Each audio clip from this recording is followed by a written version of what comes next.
de l'étranger, comme vous le saviez très bien.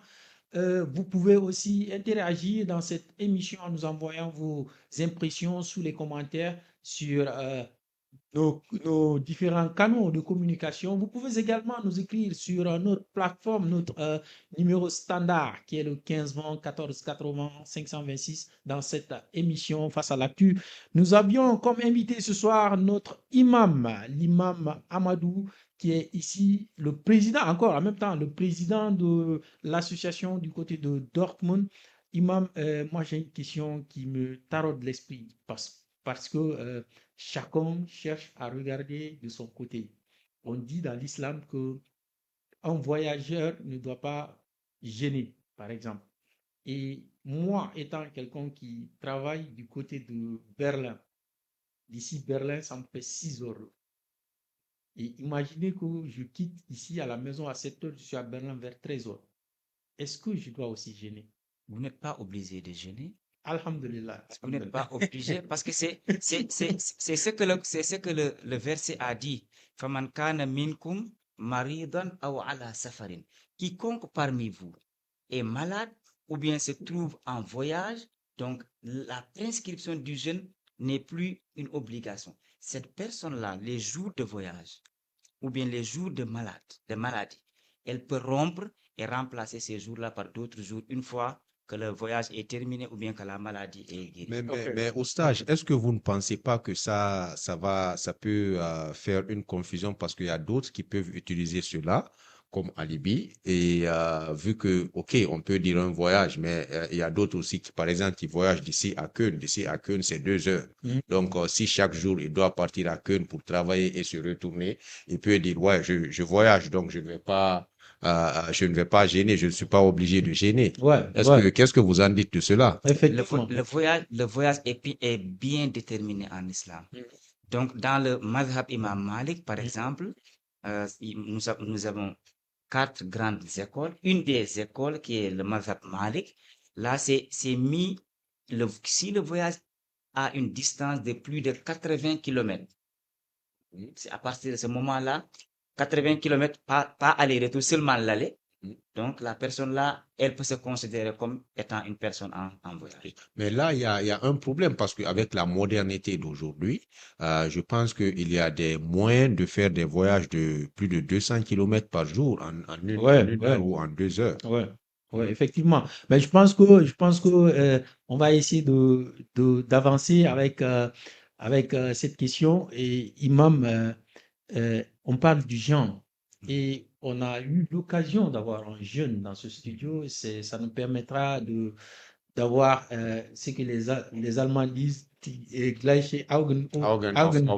Auf gleicher Genau. Augenhöhe. Imam, on veut savoir, les jeunes, il y a beaucoup de jeunes qui habitent ici en Allemagne, par exemple, pas que en Allemagne, dans beaucoup d'autres pays, qui sont mariés ou bien qui sont en concubinage avec une femme, mais ils ne sont pas mariés, et que la femme n'est pas musulmane, eux aussi, et ils sont musulmans, mais plutôt euh, la femme n'est pas musulmane, mais ils ne sont même pas mariés. Est-ce que ceux-là, ils ont aussi le droit de gêner?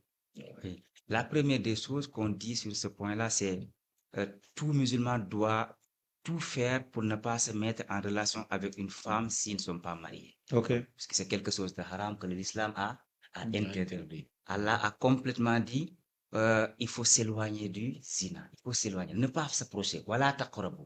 Même pas s'éloigner. Wala taqrabu zina. Faut pas Même pas ça. s'approcher. Donc, le zina, c'est quelque chose de haram. Mais ça n'empêche pas que si une personne a fait le zina, de dire puisqu'elle a fait le zina, elle ne doit pas faire le jeûne. Ce sont deux choses.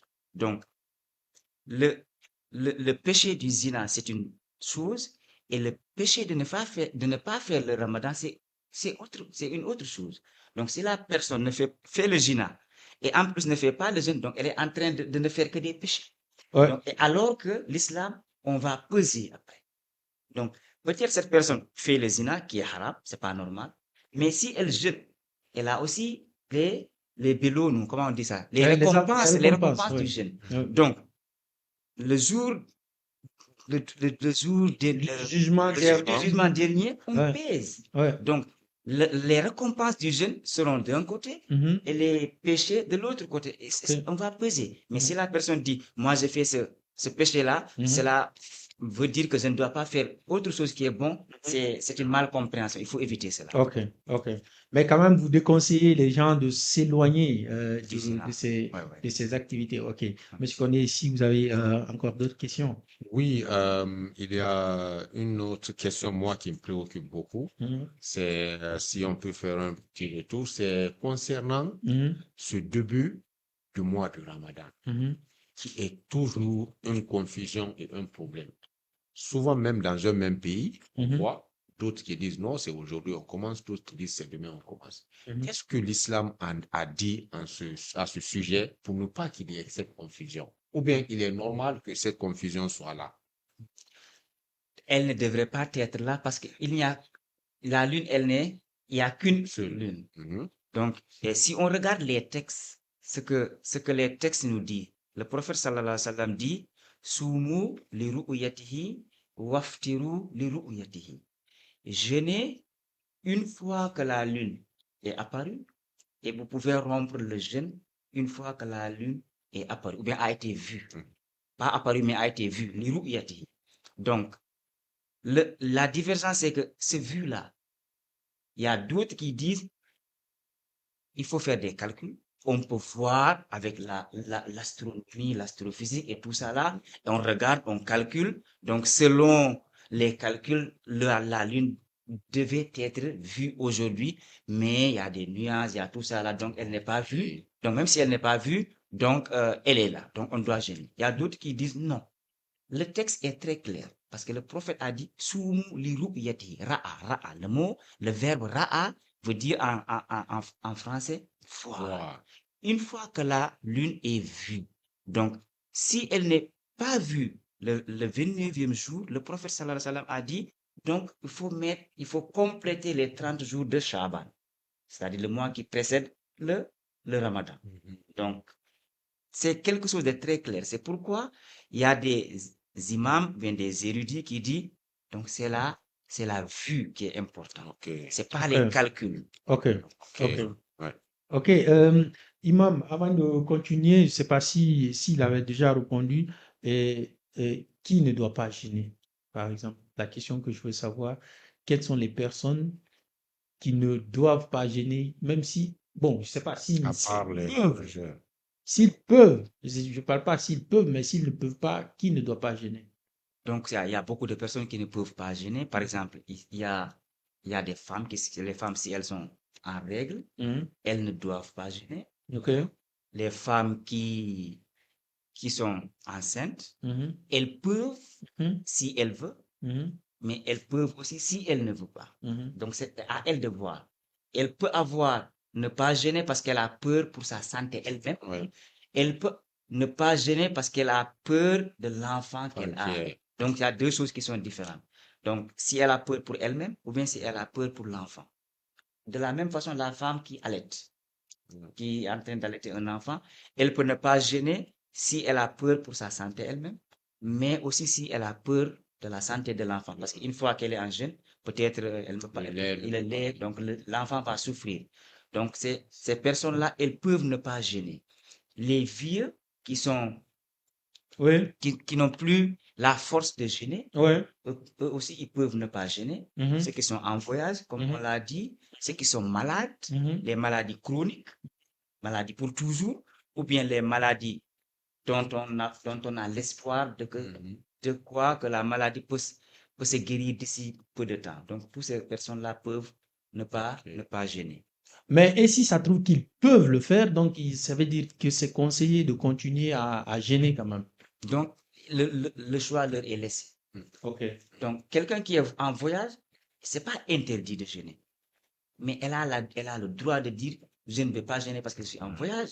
Mais si elle dit aussi non, moi, je peux supporter Ah, je vais gêner, elle a le droit. La femme qui allait la même chose.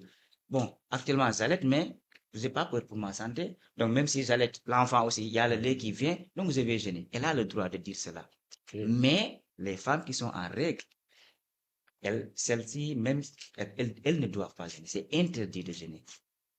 Ok. Ok, ok. Ok, chers compatriotes, amis téléspectateurs, toujours dans cette émission face à l'actu sur les Guinéens et l'étranger, bien sûr, avec notre compatriote, lui, c'est l'imam du côté de Dortmund et en même temps le président de VEHK de Dortmund, Monsieur Amadou Diallo, dans ce studio avec nous ce soir. Vous n'êtes pas sans savoir que je suis avec mon compatriote, Monsieur Condé aussi, qui est dans ce studio avec nous. Imam, toujours parlant du mois de Ramadan. Euh, il y a beaucoup de questions que les jeunes Guinéens en particulier, mais en général, les jeunes musulmans se posent pendant ce mois de Ramadan. Et est-ce que quelqu'un qui ne prie pas, est-ce que son ramadan est accepté par Dieu? Donc, les conditions de Ramadan sont des conditions, les conditions de prier sont des conditions à part. Donc, la prière est une des piliers, est un pilier très important dans la religion musulmane. Donc, après le shahada, ce qui vient, c'est la prière. Et le prophète sallallahu alayhi wa sallam aussi a dit dans un hadith que la première des choses qu'Allah va regarder demain pour un musulman, c'est la prière. Une fois que la prière a été bien faite, c'est en ce moment-là qu'Allah va regarder les autres adorations. Donc, un musulman ne doit pas sous-estimer la prière. Elle est très, très importante. Si je regarde dans la langue Pulaar, ce que veut dire prière, c'est Julugol. Julugol. Et quelqu'un qui est musulman, on dit Juldo. Donc, Juldo et Julugol. Donc, le musulman, c'est celui qui prie. C'est des prières. Donc, c'est pourquoi la prière, il faut pas jouer avec. Ok, Donc, un musulman ne doit pas ne pas prier. ok, ok. Sûrement, Monsieur Condier, vous avez d'autres questions. Oui, concernant exactement la prière, c'est vrai, exactement, c'est ce que la plupart aussi disent. Mais est-ce que en islam, quelqu'un qui n'accomplit pas, disons, à 100% ses prières, au fait, ouais, on le sait, dans la vie moderne aujourd'hui, dans le quotidien, il y a beaucoup de musulmans qui ils se disent même simples musulmans, pas musulmans non pratiquants, disons comme ça. Est-ce que ces personnes-là aussi, si deux fois ils font des prières, est-ce qu'ils peuvent se considérer comme des musulmans ou bien ils ne sont pas vraiment musulmans?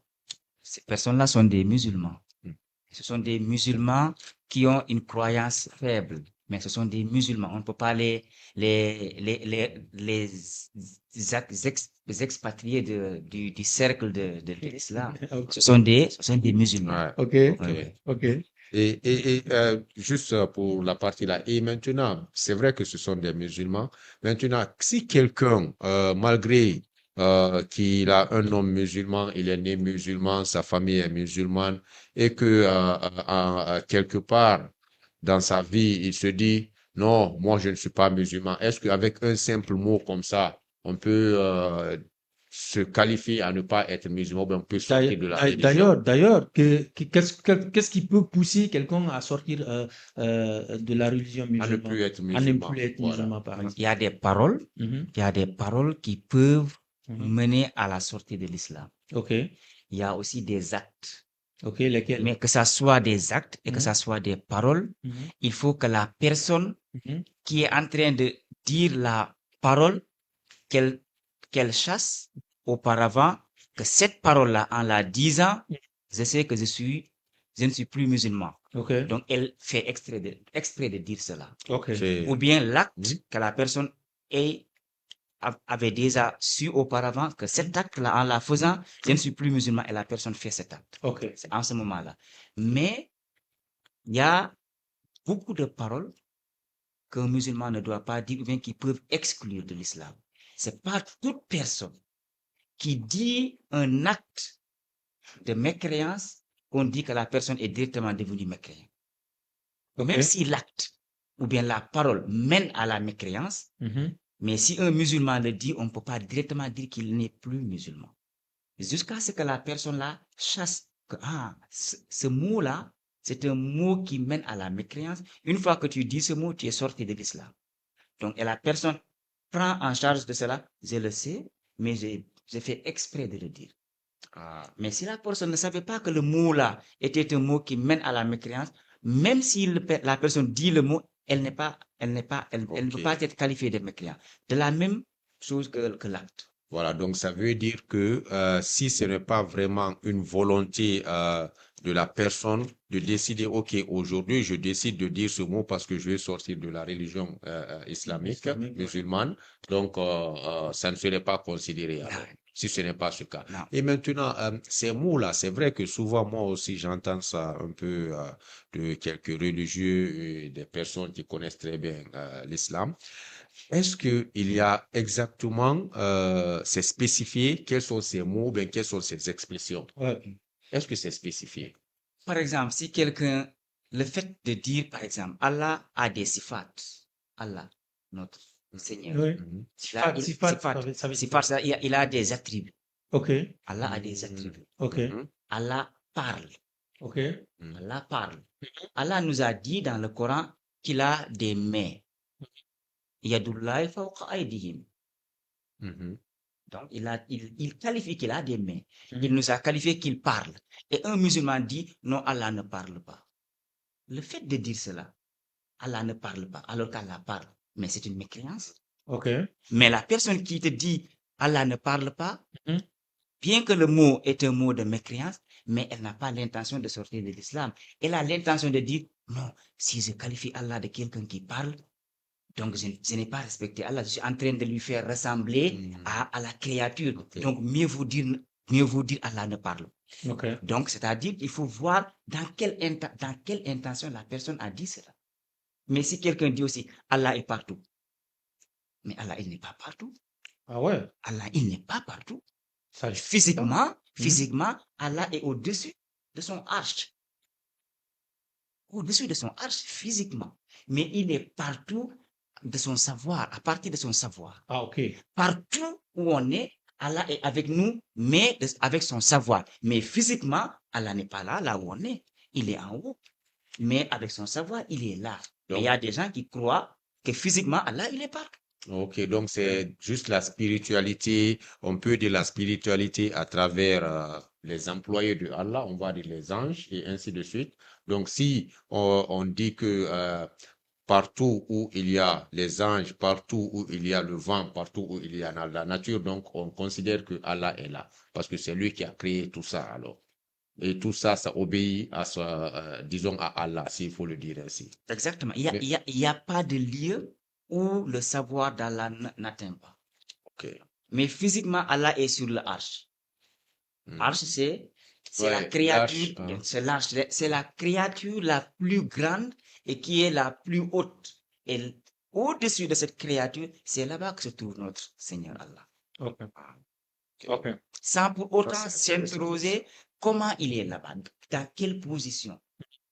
Il nous a dit qu'il est là-bas, on se limite qu'il est là-bas, sans pour autant entrer dans les détails, comment il est là-bas, comment. Le comment, c'est ce qu'il faut éviter. Donc, c'est-à-dire que un musulman doit aussi éviter quelques questions. Il y a des questions Le que le questionnement, musulman ouais. ne peut pas aussi se poser alors. Exactement, exactement. Non, il faut pas éviter les questions. Parce que la personne, il se peut qu'une personne ait des ambiguïtés sur une chose. Mhm. Il faut poser des questions pour avoir quelque chose Exactement. de clair. Ouais. C'est pas, demander, c'est pas interdit. C'est Allah, il nous dit, fas'alu ahla dhikri in kuntum la ta'lamun. Demandez ceux qui savent si vous ne savez pas. Donc, le fait de demander Mhm. nous a été prescrit. Ouais, Le fait de ne pas demander et de tomber dans l'erreur, c'est une autre erreur. Donc, il faut demander pour pouvoir comprendre. ouais, ouais. Et d'ailleurs, il a dit aussi, hein, chercher à me connaître avant de m'adorer, si je ne me trompe. Et si c'est dans ce cadre, moi, la question que je veux me poser, nous sommes à l'étranger. Nous, les Guinéens, nous sommes à l'étranger. Quelles sont les conditions que l'islam impose sur les étrangers dans le cadre du mois de Ramadan? Donc, on est étranger, Mhm, donc il faut se comporter comme musulman, donner un comportement d'un musulman, mhm, montrer aux gens qui ne sont pas musulmans c'est quoi l'islam. mhm. en se comportant bien, Mhm. en soyant honnête Mhm. et en faisant valoir le bon comportement de l'islam. Ouais. Donc, en accomplissant même le carême, c'est un acte de bon comportement. Parce que si on voit ce que l'islam nous dit, si on accomplit le jeûne, ce qu'on doit faire, éviter les discussions, éviter d'avoir des querelles avec d'autres et tout ça là. Donc, Mhm. l'islam est là pour qu'on puisse avoir de bonnes, euh, de bonnes, euh, de bons comportements, surtout envers ceux qui ne sont pas musulmans. Ok, ok. Chers compatriotes, amis téléspectateurs, nous sommes toujours dans cette émission Face à l'actu sur les Guinéens de l'étranger. Comme vous le saviez très bien, cette émission qui vous permet de bien comprendre l'actualité guinéenne. Et aujourd'hui, comme nous sommes dans le mois saint du Ramadan, chose permise, on a invité notre compatriote, notre imam, notre grand frère, notre ami avec qui nous allons essayer de discuter sur non seulement la religion musulmane, mais aussi essayer d'en débattre sur d'autres sujets euh, qui aussi brûlants de l'actualité guinéenne. Mais pour le moment, nous sommes sur le Ramadan. Et l'imam, moi, la question que je veux aussi savoir sur le mois saint du Ramadan, euh, c'est de penser, c'est ce cadre de donner des sacrifices. On dit que quand tu donnes sacrifice pendant le mois de Ramadan, tu vas avoir beaucoup de barailles dedans. Et qu'est-ce que vous pouvez nous en dire sur là-dessus? Oui, c'est ainsi parce que euh, Allah nous donne à chaque fois des opportunités où nous pouvons avoir faire peu et avoir beaucoup de récompenses. Donc, le Ramadan, c'est un des mois bénis Mhm, où tout acte est mhm. multiplié. Ouais, Donc, et le carême, c'est quelque chose que personne ne peut payer. C'est seul Allah qui peut payer ça. C'est pourquoi Allah dit, chaque acte de l'être humain est pour lui-même, sauf le carême.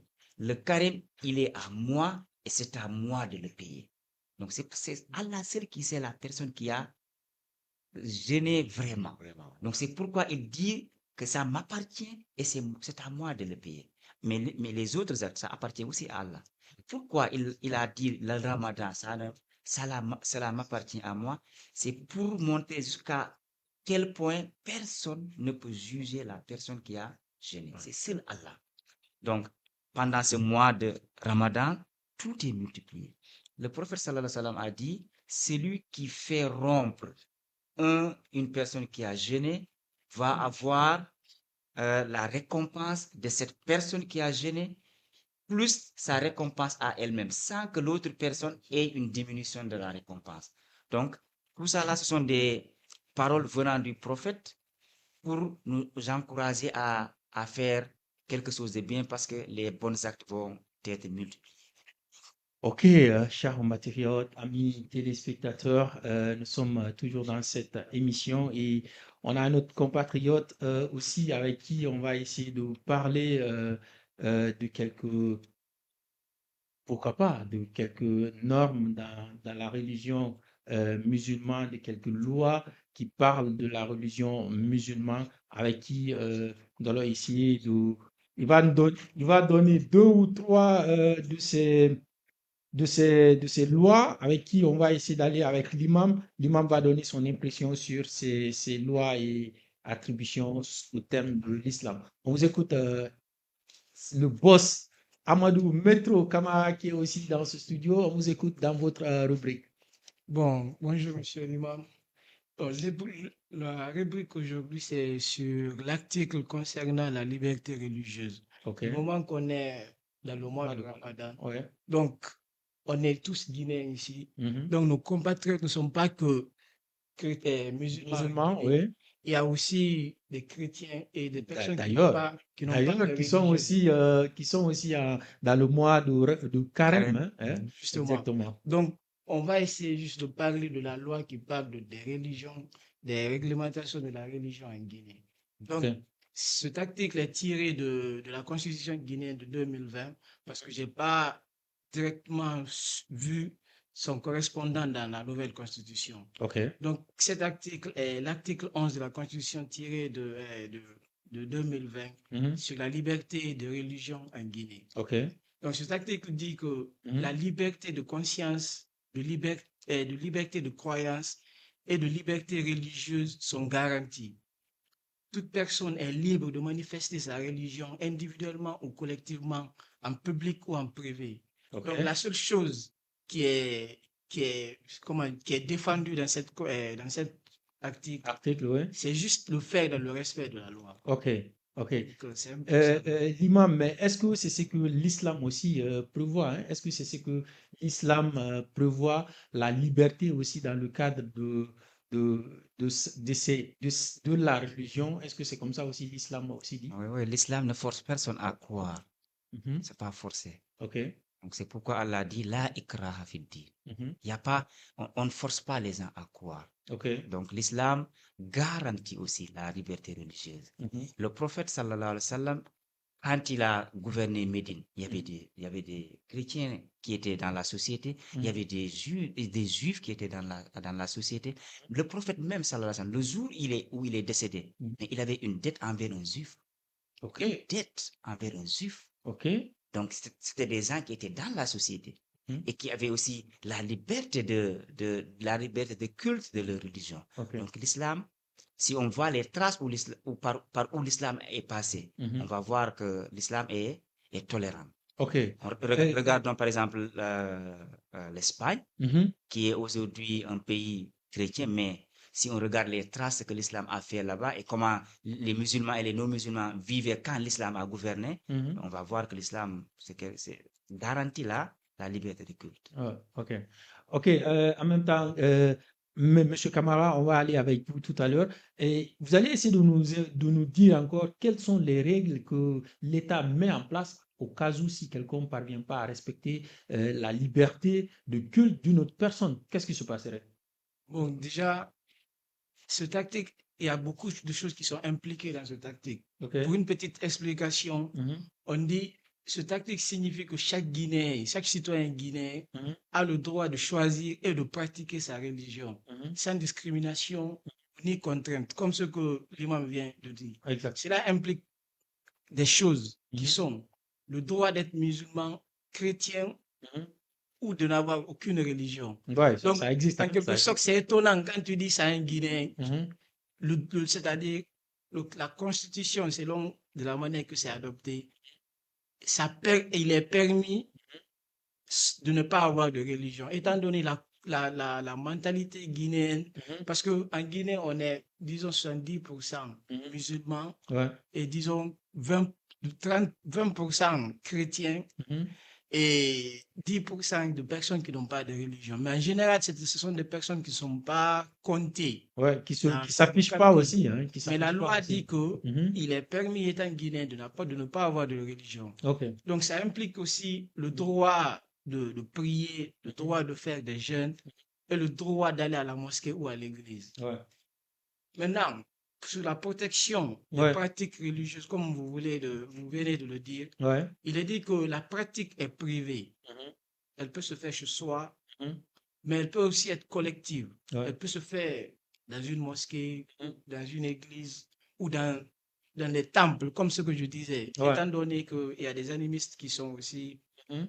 qui sont Mais, aussi mais pas dans la rue quand même, hein, parce qu'on voit par exemple en Guinée, quand les musulmans prient là, chaque fois il y a les rues qui sont barrées, les gens ne peuvent pas, parviennent même pas à circuler sur les routes et c'est désolant, hein. bon.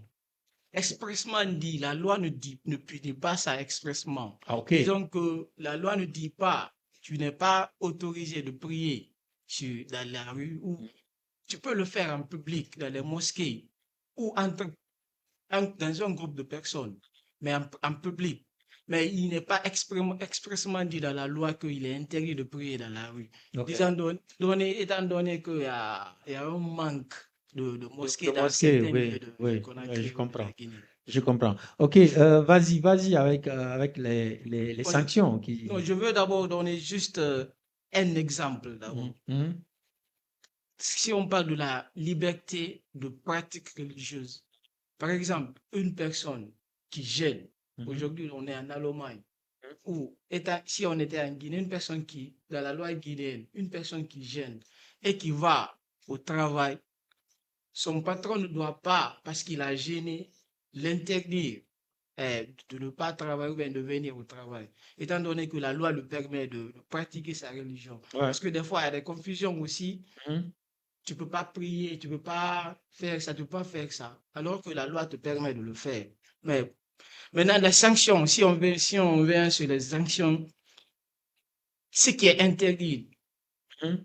on dit il est interdit d'empêcher quelqu'un de pratiquer sa religion, comme ce que je viens à peine d'expliquer. Ça, c'est un. Il est interdit de discriminer une personne à cause de sa religion.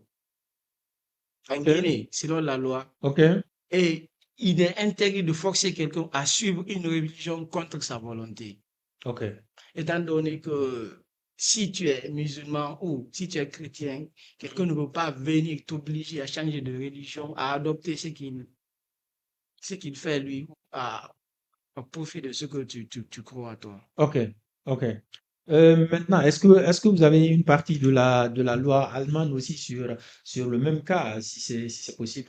Bon, si nous faisons une petite comparaison de la loi guinéenne sur la liberté religieuse et la loi, je Mhm. peux dire que c'est presque la même chose, les mêmes bases. Mhm. Parce que dans la loi appelée Constitution allemande, Mhm. cela se retrouve dans l'article 4. Ok. Donc, il est dit, le texte est partagé en trois grandes parties. Mhm.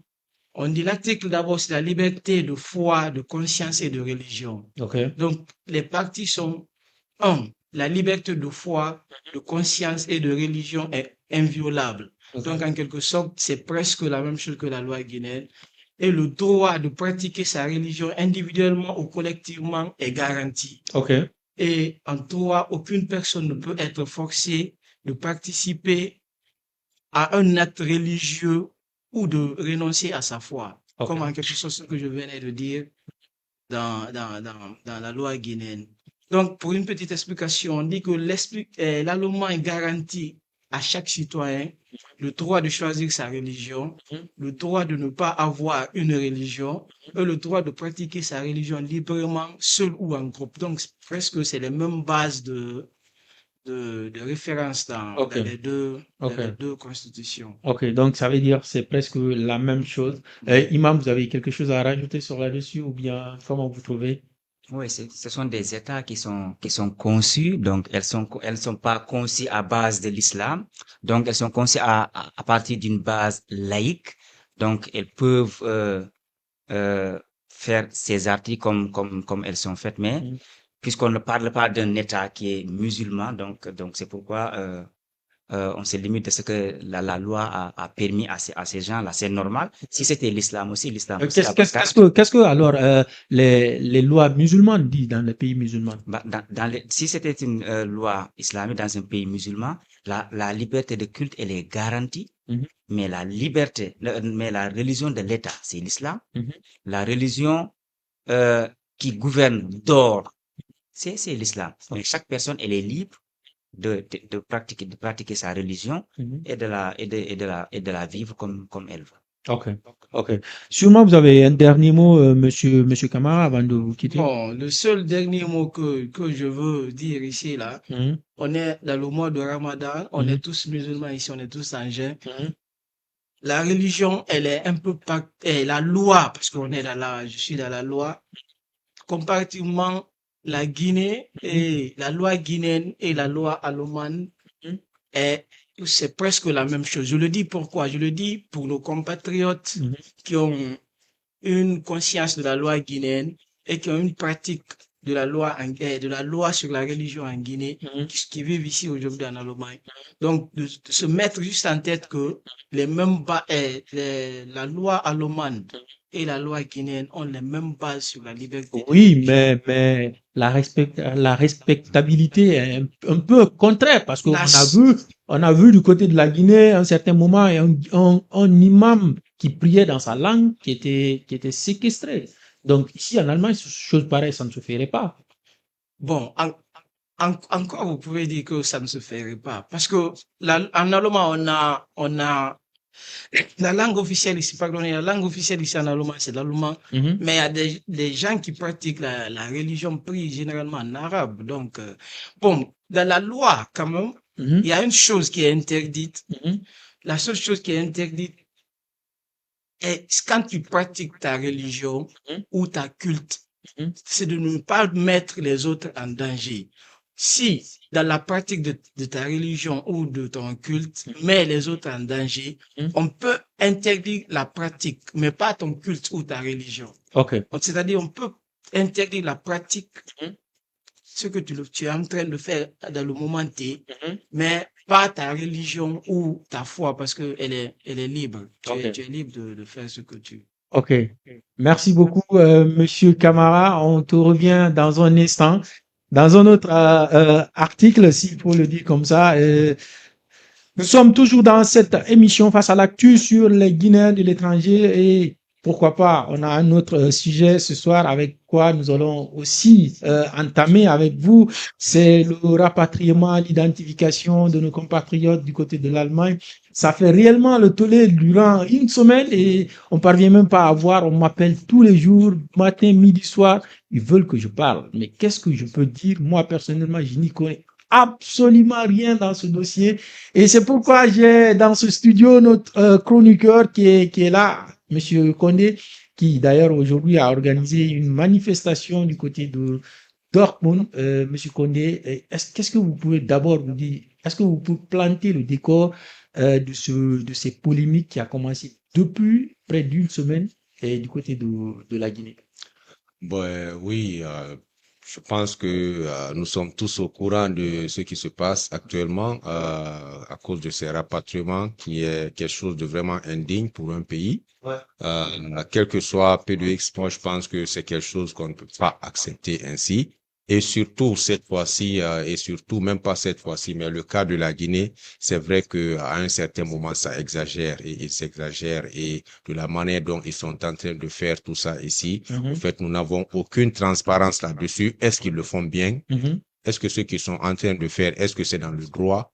Est-ce que ce qu'ils sont en train de faire, c'est ce qui est écrit dans leur soi-disant convention? Est-ce que c'est appliqué par rapport à ça? Est-ce que même dans cette convention, tout est vraiment spécifié comment ça doit se passer? Mais ce qui est certain aujourd'hui, de la manière dont ces rapatriements-là se passent et ce qui se passe autour, tout autour, les personnes qui sont victimes, c'est déplorable et c'est pas humain et c'est pas dans les normes démocratiques que nous connaissons.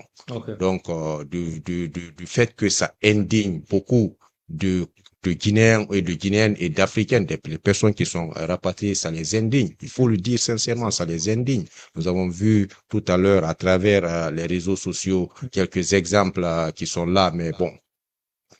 Voilà, donc si on reste là, bras croisés, je pense que ça ne peut pas aller. Donc c'est pourquoi vraiment on ne peut que dénoncer cette action et vraiment essayer de taper fort sur le bâton ou avec le bâton, s'il faut le dire ainsi, pour que quelque chose change, parce qu'on ne veut pas continuer dans une telle situation. C'est Ok. très déplorable et c'est très indigne. OK. OK. Monsieur Diallo, Imam Diallo, en tant qu'imam, vous avez vu, vous avez sûrement entendu, vous avez été aujourd'hui à la manifestation. Et vous, de votre côté, qu'est-ce que vous pouvez dire sur là-dessus?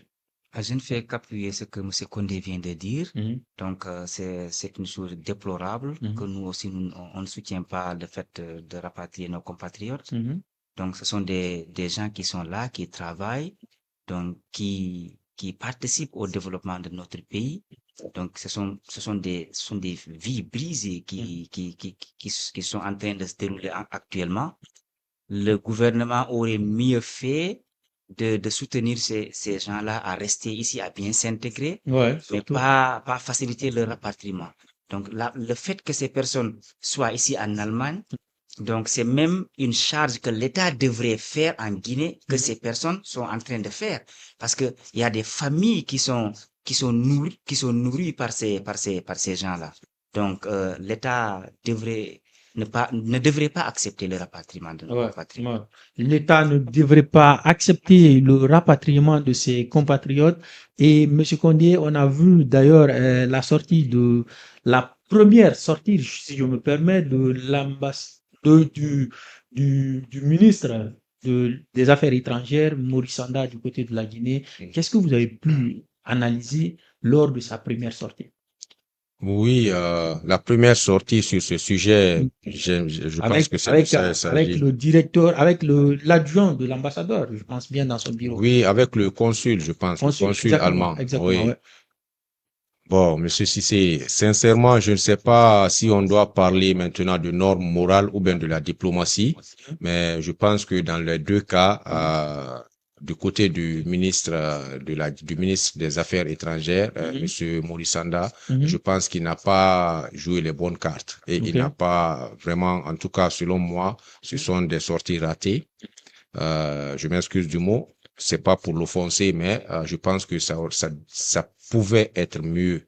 Ça Ok. pouvait être mieux parce que il faut souligner que nous Mhm. ne sommes pas un pays qui va venir, je sais pas pour, je sais pas comment il s'imagine, mais Mhm. on ne se court pas devant un pays, nous, la Guinée. Non, Pas du quelle que tout. soit la Pas du tout. situation, Pas du on n'a tout. pas encore cette, je pense qu'on n'est pas arrivé à ce niveau d'abord. Ouais. Donc, s'il s'agit de la diplomatie, je pense que le ministre Maurice Sanda, il pouvait jouer de façon en tant que diplomate et essayer vraiment de se positionner pour que, au fait, il ait aussi le droit de parole et le droit de décision, mais surtout le droit d'influencer les décisions qui sont, comment dirais-je, attribuées maintenant à ces trucs de rapatriement, à cette situation de rapatriement.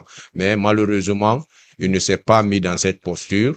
Je pense que Monsieur Maurice Sanda, il doit vraiment revoir ses stratégies, ses systèmes.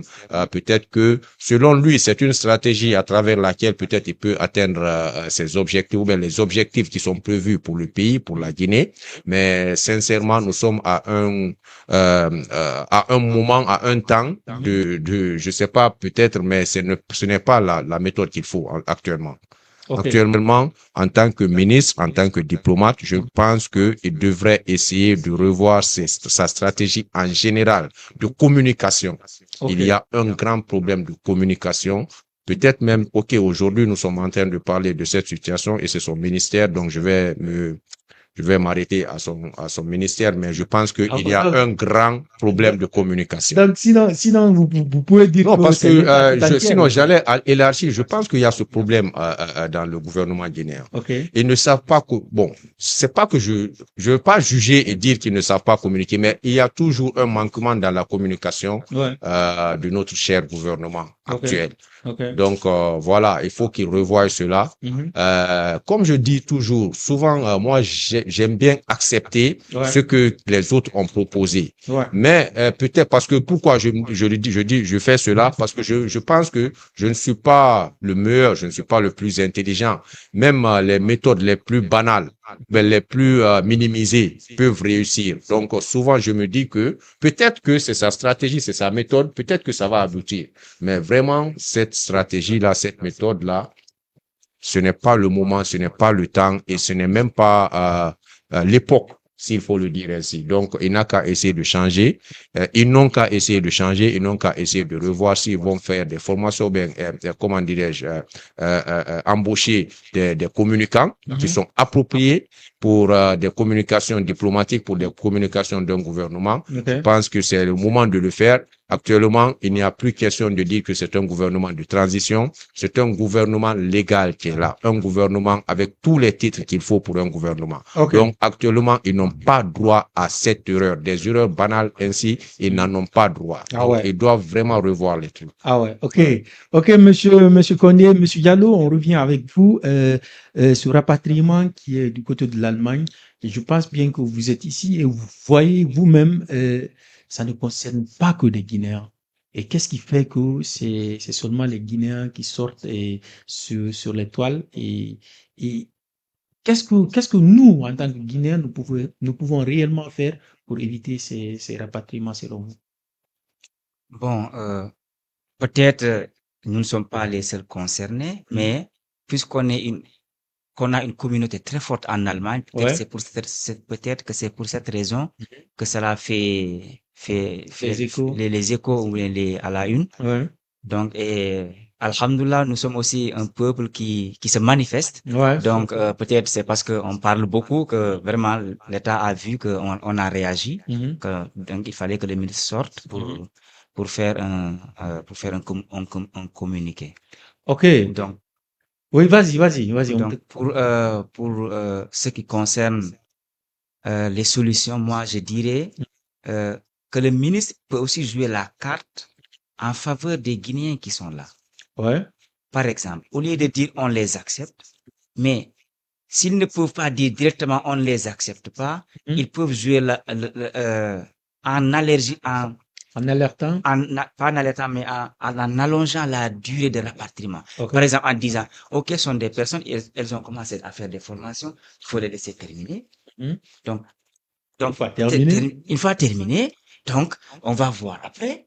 Donc, encore rester au dialogue avec le gouvernement allemand, vu que c'est quelque chose de diplomatique. Diplomatique, oui. Donc, Ils doivent, au fait, jouer leur force diplomatique. Ils exactement, doivent mais pas vraiment venir jouer et leur, accepter voilà. tout ce qu'on leur propose. Exactement. Eux aussi, ils doivent avoir les idées, proposer quelque chose en contrepartie. Mais ils n'ont rien à Ils n'ont proposer. rien. Non, mais, Ils ne font au qu'accepter. fait, la diplomatie, c'est ça. Même s'ils n'ont rien à proposer, au fait, il faut savoir faire comment je peux dire, le fanfaron. Ouais. Quelquefois, faire le fanfaron, même si ce n'est pas ce qui est là, mais à ce que ça soit à ton avantage. Ok. Parce que c'est de ça il s'agit. Chacun veut tirer le drap de son côté.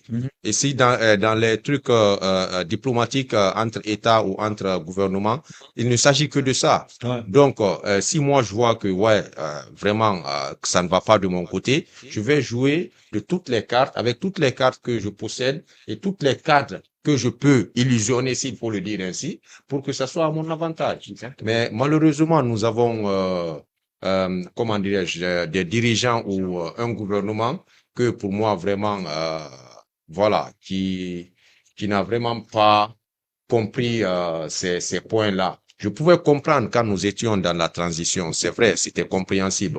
On ne pouvait pas tout forcer. Mais aujourd'hui, nous ne sommes plus dans la transition. Ils sont dans tous les droits. Donc, vraiment, il faut qu'ils se lèvent et se comportent comme des gouvernements qui sont aussi dans tous les droits. C'est de ça il s'agit. Ok. Et chers compatriotes, amis téléspectateurs, comme vous le savez très bien, nous sommes dans cette émission face à l'actu sur les Guinéens de l'étranger avec beaucoup de thématiques ce soir.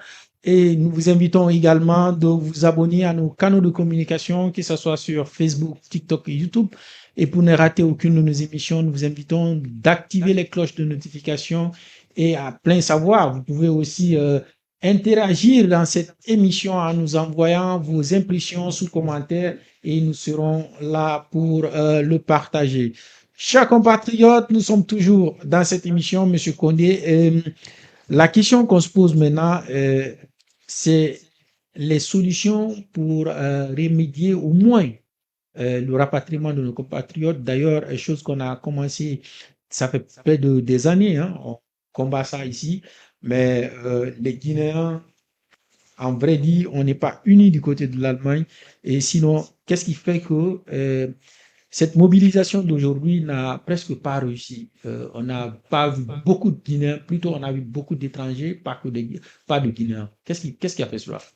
Ouais, moi, je ne dirais pas que ça n'a pas réussi.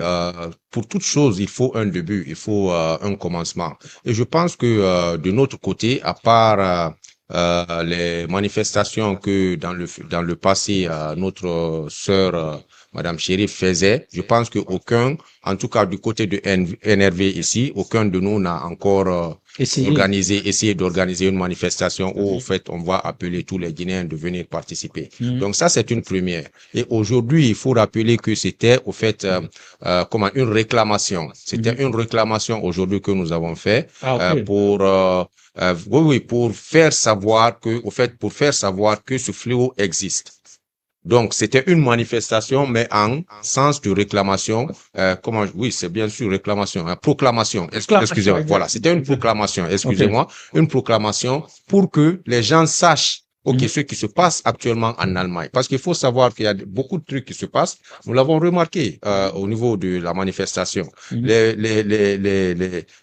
habitants de ce pays, souvent, ils ne sont pas au courant de ces malversations. Ils ne sont pas au courant. Et je sais que certains, vraiment, en tout cas, c'est pas tous les Allemands qui sont comme ceux qui sont en train de mettre les lois pour rapatrier les gens là.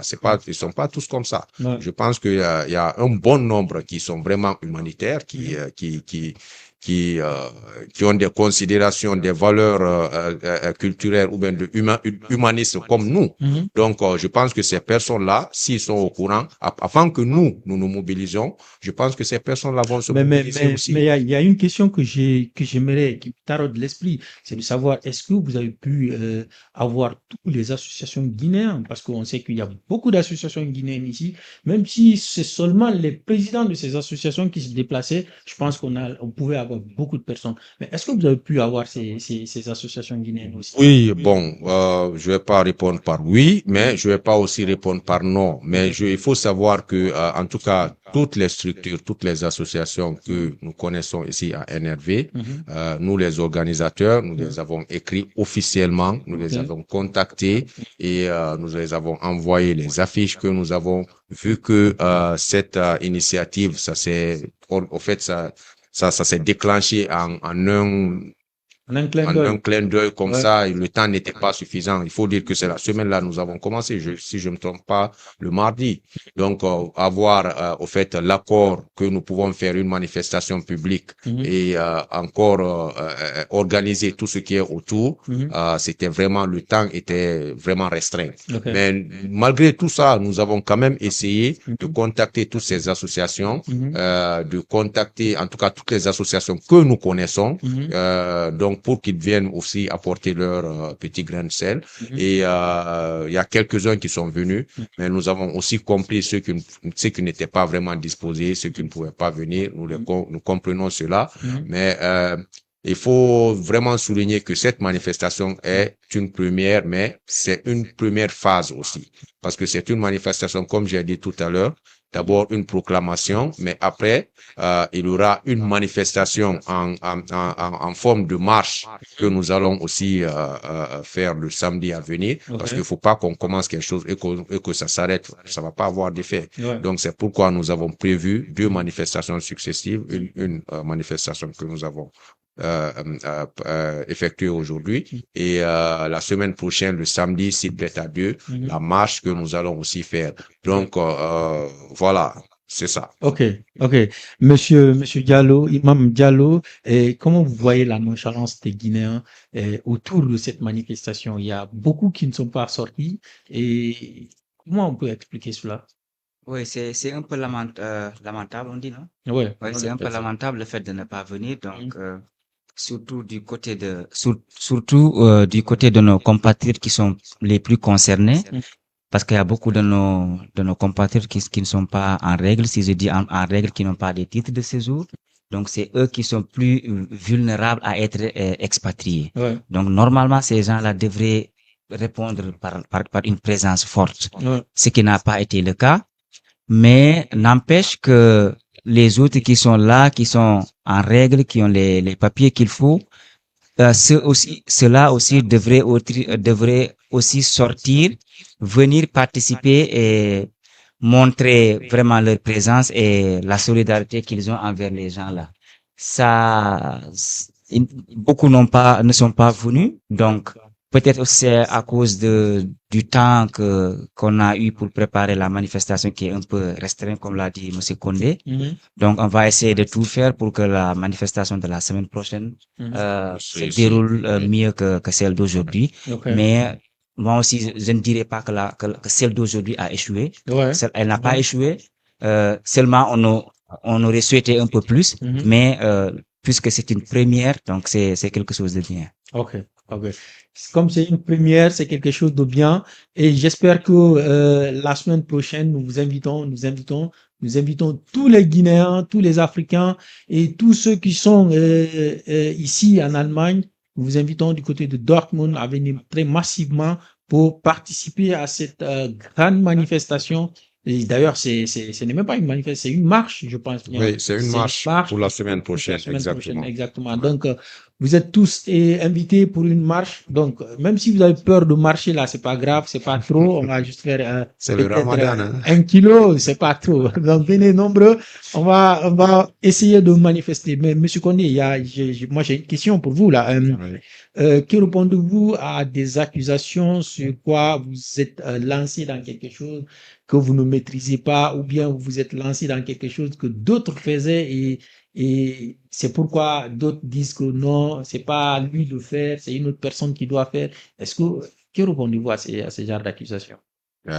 J'espère bien que je suis encore guinéen. Si je suis encore guinéen, donc à cette question n'a pas sa place parce que ce que nous avons fait et ce que nous faisons, c'est pour la cause des Guinéens. Donc, quelle que soit, je sais pas la spécificité de qui que ce soit a sur ce sujet, mais ce que moi aussi je fais, si je considère que ouais, j'apporte quelque chose, je n'ai pas à me justifier pour qui que ce soit pour cela, sincèrement. Mais ce que je peux juste dire, peut-être faut pas qu'on crée d'amalgame. Il ne faut pas qu'on crée d'amalgame. En fait, nous sommes une ONG. C'est pas moi personnellement, parce qu'il faut pas personnaliser la chose. Moi personnellement, je ne suis rien dans l'affaire là, mais je suis représentant d'une ONG. Et cette ONG, quand elle décide qu'elle va se lancer dans comment dirais-je, dans la défense de nos confrères, quelle que soit la méthode que l'ONG a choisie, c'est cette méthode que moi je vais appliquer en tant que représentant de cette ONG. Donc c'est ce qui se passe actuellement aujourd'hui. Et cette ONG que moi je représente, il faut souligner que cette ONG est là depuis 2023. Il y a à peine 3 ans, même pas 3 ans, c'est 2 ans. Donc parce que voilà, 2023, c'est vers la fin d'année que l'autre ONG a été agrémenté. Donc, nous sommes là, il y a juste deux ans. Si on veut vraiment en plein année, on va dire 2 ans. Donc, pourquoi j'ai dit, faut pas créer d'amalgame? Parce que je pense que la plupart des personnes qui pensent ainsi ou qui parlent ainsi, certainement, ils sont en train de confondre parce que nous sommes, on peut dire, nous sommes nouveaux dans cette situation associative ou bien de soutien et quoi que ce soit, mais ça ne veut pas dire que nous ne sommes pas matures, ça ne veut pas dire que nous ne connaissons pas. Et même si nous ne connaissons pas, moi je suis très, très, très, très fier et je suis très content de notre ONG, même si nous ne connaissons pas, mais nous essayons. Et ceux qui connaissent, qu'est-ce qu'ils ont fait? Donc, si vraiment on nous dit que ouais, ce n'est pas ce que nous devons faire. Bon, ça je ne juge pas l'avis de quelqu'un. Moi, je ne juge pas l'avis de quelqu'un, mais ce qui est sûr, ça ne va pas nous décourager et nous voulons juste encore, même s'il faut le dire, ceux qui sont en train de dire cela, faut pas que nous créions des guerres ici. Faut pas que nous nous négativisons. Non, non, non, non. Je pense que avec tout ce que nous faisons, que ce soit nous, notre ONG, que ce soit les autres, nous avons tous quand même un certain objectif, c'est que les trucs s'améliorent pour les Guinéens et pour la Guinée. Surtout. En tout cas. Donc, si nous avons cet objectif, faut pas créer des situations qui ne sont pas du tout nécessaires à être créées. Donc, c'est pourquoi moi, il y a des questions, je n'aime pas beaucoup persister là-dessus. Je n'aime pas vraiment même pas faire de réflexion là-dessus parce que je trouve que ça me prend de l'énergie et je veux donner mon énergie dans des trucs utiles. Exactement, voilà, exactement. Mais en fait, c'est pas vous qui faites des réflexions sur là-dessus, c'est nous qui posons des questions, donc c'est normal. C'est normal. On continue dans cette émission avec notre compatriote qui va aussi encore une fois revenir avec ces questions de loi. Il sait pas marchand. Je sais pas où il a commencé à voir ce genre de trucs, mais bon, il commence à m'agacer un peu avec ces questions de loi. Je sais pas, mais bon. Comme il insiste, je suis obligé de continuer comme ça avec lui. Monsieur Camara, vous êtes bien installé et on continue avec vous. Maintenant, on vous écoute sur les lois. Qu'est-ce que vous nous ramenez encore? Bon, aujourd'hui, personnellement, j'ai participé à la manifestation. Je suis venu à Rétac, c'est bien, c'est vrai, mais j'ai participé. J'ai vu en quelque chose ce qui s'est passé. Mais ce que je veux dire sur la loi qui encadre l'immigration en Allemagne, elle est très très récente parce que c'est le 27 de ce mois de février, fin février, qu'il y a eu le gouvernement fédéral allemand a envoyé une loi au Parlement qui a été adoptée sur l'encadrement de l'immigration en Allemagne. Donc, si vous me permettez. Vas-y. Bon, la loi qui a été adoptée, c'est une loi qui vise à réformer l'immigration en Allemagne. C'est-à-dire, l'Allemagne est en train d'adopter une réforme de l'immigration. Cette réforme inclut beaucoup de choses. OK. Ça inclut d'abord la réduction de l'immigration irrégulière, Mhm. parce que c'est ça, en quelque sorte, l'objectif du gouvernement fédéral. Mhm. Et ça permet aussi d'accélérer le renvoi des personnes qui ont été aboutées de droit d'asile en Allemagne. OK. Donc, cette nouvelle loi qui a été adoptée par le Parlement allemand Mhm. est en quelque sorte une loi qui est collée au pacte asile-immigration européen. OK. Donc, c'est-à-dire le gouvernement allemand Mhm. intègre dans sa loi, dans ses lois internes, Ouais. c'est-à-dire une procédure qui a été déjà déclenchée par l'Union européenne. OK. Maintenant, la loi dit quoi exactement? Bon, la loi dit pas grand-chose, c'est-à-dire, c'est une réforme qui a été envoyée par le gouvernement. OK. Donc, la réforme Mhm. implique des choses. Ouais. En quelque sorte, ça Ouais. implique d'accélérer les procédures d'asile en Allemagne, OK. ce qui dit que le traitement rapide des demandes d'asile, Mhm. parce que la loi permet actuellement dès à la frontière allemande, une fois que tu as été appréhendé à la frontière, Mhm. c'est-à-dire la nouvelle loi permet dès la frontière de déclencher une procédure. OK. Donc, si cette procédure est déclenchée, Mhm. tu n'as pas besoin totalement d'être sur le territoire allemand. Mhm. De là-bas, Mhm. le traitement peut être rapide, Mhm. c'est centralisé déjà. Donc, si tu as été débouté dès la frontière, une décision peut se prendre, soit être expulsé ou te laisser continuer ta demande. OK. Donc, en quelque sorte, ce sont ces objectifs. Parce que la première objectif, c'est, comme je viens de le dire, accélérer les procédures d'asile. Mhm. Donc, le deuxième objectif, c'est de faciliter et accélérer les expulsions. Parce que cette loi combine les deux choses. C'est-à-dire OK. le traitement des dossiers, parce qu'en Allemagne, ceux qui ont été en Allemagne depuis un peu longtemps Mhm. peuvent Le comprendre, confirmer, oui. peuvent le confirmer. Mhm. Tu peux venir en Allemagne Mhm. et que tu sois débouté de ta procédure d'asile, Mhm. en même temps rester sur le territoire, Mhm. avoir une maison, être logé, Mhm. continuer ses activités malgré que tu as été débouté. Ouais. Donc, cette loi qui a été envoyée permet un peu de durcir ces choses. OK. Donc, si une fois tu as été débouté par ta demande a été rejetée, Mhm. la procédure d'expulsion peut être directement déclenchée OK. sans te laisser faire Faire ce tes que tu veux mouvements, ce faire. que tu veux sur le territoire. OK. OK. Monsieur Diallo, vous avez entendu ce que la loi nous dit, hein? Qu'est-ce que vous pouvez ajouter sur ça? Oui, c'est quelque chose que nous avons tous vécu ou bien qu'on est en train de vivre actuellement. C'est une loi qui a déjà été votée. Mhm. Donc, il y a eu récemment aussi une rencontre des ministères des Affaires Les étrangères, oui. étrangères, bien intérieures des différents gouvernements européens. Mhm. Donc, c'est là-bas qu'ils ont adopté cela et l'Allemagne l'a directement Ah, adopté aussi au niveau de son Parlement. OK.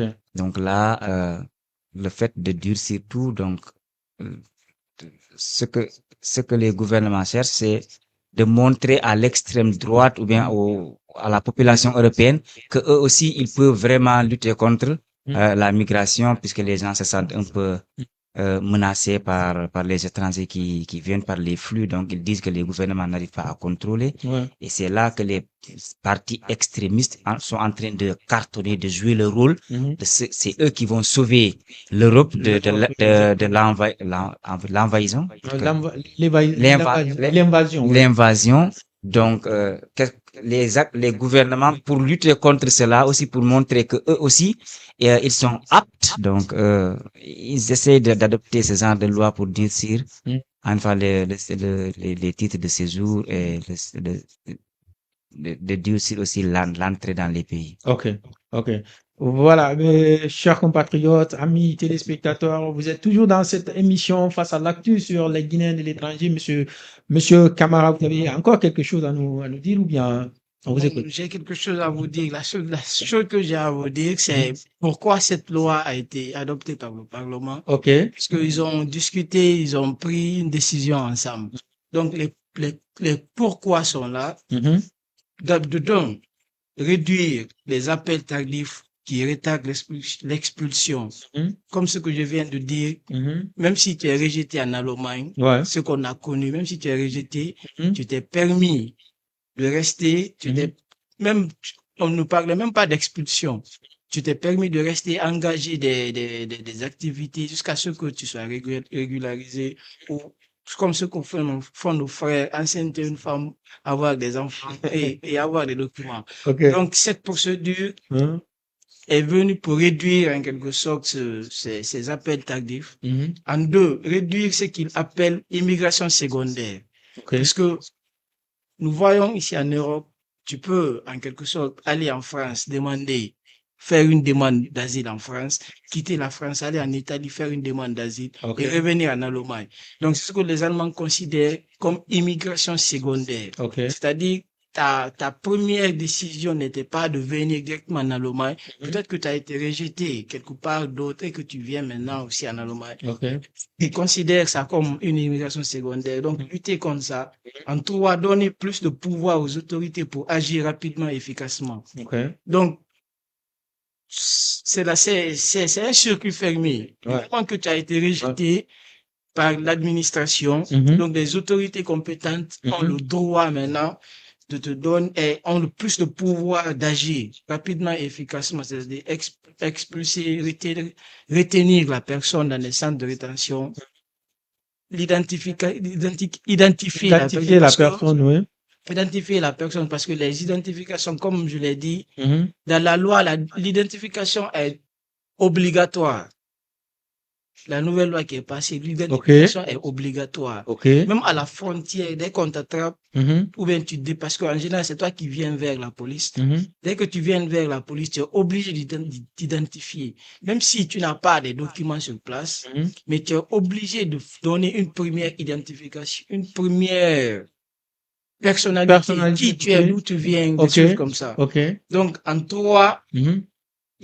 non, ça, ce sont des trois choses. Mais, en annexe, il est dit qu'il reste encore des possibilités d'appel ou de recours juridique Mhm. après une décision de rejet. Ok. C'est-à-dire, malgré que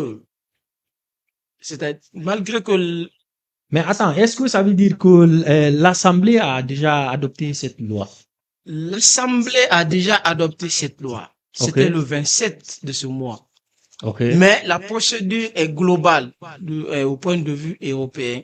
Mais la procédure au point de vue européen est en cours encore. Ça rentre en vigueur Ok. avant juin 2026. Ok. Ok. Mais le cadre allemand c'est déjà intégré dans la loi allemande. Ok.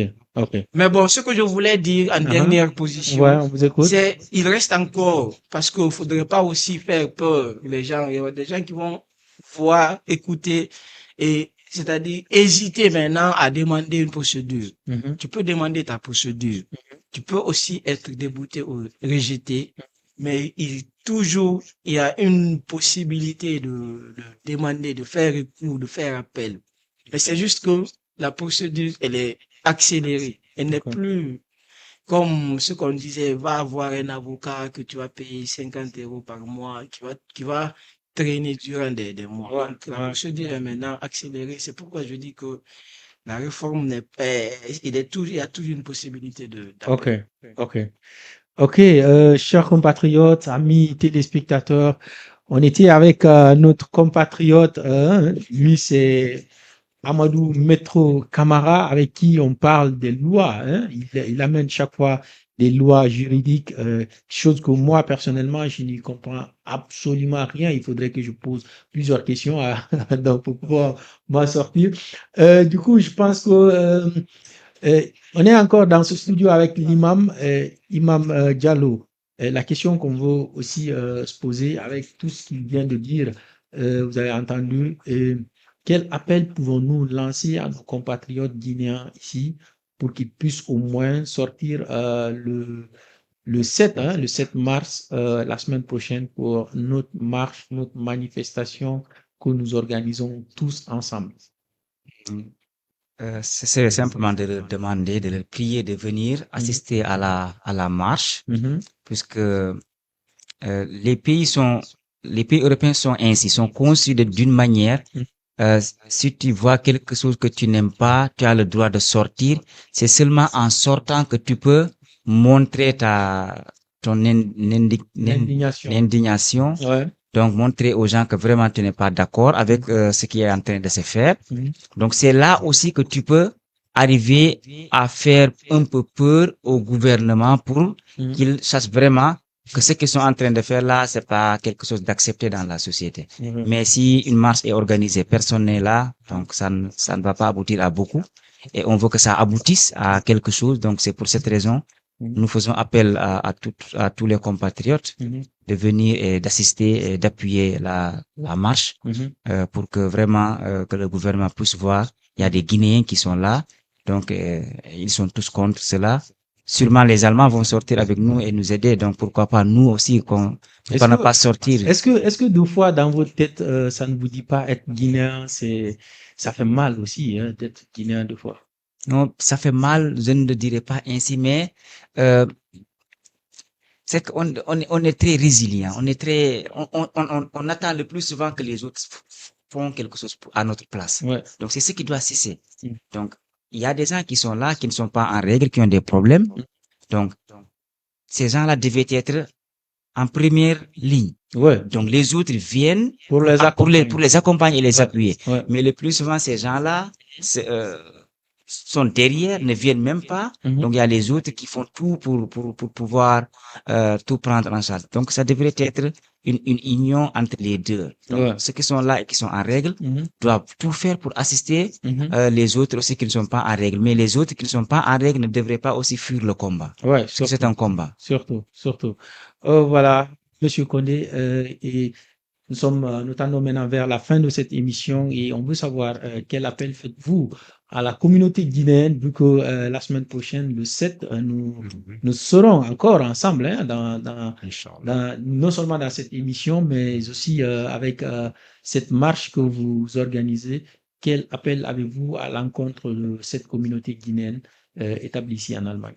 Nous n'avons pas eu d'échec, Mhm. mais il faut savoir, il faut souligner vraiment que nous avons eu un nombre insuffisant selon nous, parce que nous aurions souhaité 100, 200, 500, 1000, voilà. Mais aujourd'hui, malheureusement, nous n'avons pas eu cela. Et en partie même, quelquefois, nous avons remarqué que les étrangers, c'est-à-dire notamment les Allemands qui étaient là pour venir nous soutenir, étaient un Plus peu nombreux, plus nombreux plus que nombreux, nous. oui. Donc, ça, c'est un peu déplorable. Donc, il faut vraiment que nous essayons, je l'ai dit aujourd'hui encore au niveau de la manifestation, quand il s'agit de certaines causes, il faut que nous essayons de mettre vraiment nos différences, nos égos, tout ce qu'il y a entre nous là, nous devons mettre ça de côté, sérieusement. Et je dis ça vraiment du fond du cœur. Quel que soit ce que quelqu'un a contre moi, personnellement, je ne sais pas, mais peut-être. Mais si quelqu'un a contre moi ou contre les initiatives qui se posent, vraiment, il faut qu'il sache que nous sommes en train de faire le même combat parce que l'objectif est que vraiment cette situation soit apaisée, que cette situation change. Donc, pour cela, moi, je pense que personne ne doit être un impact pour son prochain. Donc, nous devons tous, si nous ne pouvons pas peut-être participer, mais essayons de soutenir. On peut soutenir de près et de loin. Mm. Donc, moi, c'est du coup, j'appelle encore le 7. Ça serait cette marche à Dortmund. Ce serait la même chose qu'aujourd'hui. Le même lieu, excusez-moi, le même lieu de rencontre que Ouais. nous allons prendre exactement. Donc, c'est pas compliqué. C'est juste à la gare, à la rentrée principale, l'escalier après avoir traversé comment dire, la route, l'escalier Katharinenstraße, comme c'est bien noté dans les affiches. C'est là-bas nous allons prendre le départ et partir jusqu'à la mairie. Donc, après, nous souhaiterons sincèrement, parce que nous avons aussi une manifestation au niveau de Köln, que nous allons aussi assister, moi Mhm. personnellement avec quelques équipes de notre ONG. Mhm. Après cette manifestation à Dortmund, nous allons nous déplacer vers là-bas aussi. Ok. Et pour que vraiment cette action ait vraiment un effet positif, enfin. Ok. Ok. Chers compatriotes, amis téléspectateurs, nous sommes toujours dans cette émission face à l'actu, hein, qui tend vers la fin maintenant, après près de 1 heure et demie de communication avec l'imam. Imam, quel serait votre dernier mot? Mes derniers mots, ce serait donc de vous remercier pour votre engagement et de m'avoir invité sur votre plateau face à l'actu. Hmm? Donc, remercier aussi tous les téléspectateurs. Donc, faire aussi un appel comme M. Condé l'a fait. Donc, euh, faire appel à ce que les gens viennent, donc demander aux gens de venir et surtout de ne pas rivaliser entre nous. Nous devons Surtout, nous surtout. donner la main et travailler ensemble Hmm.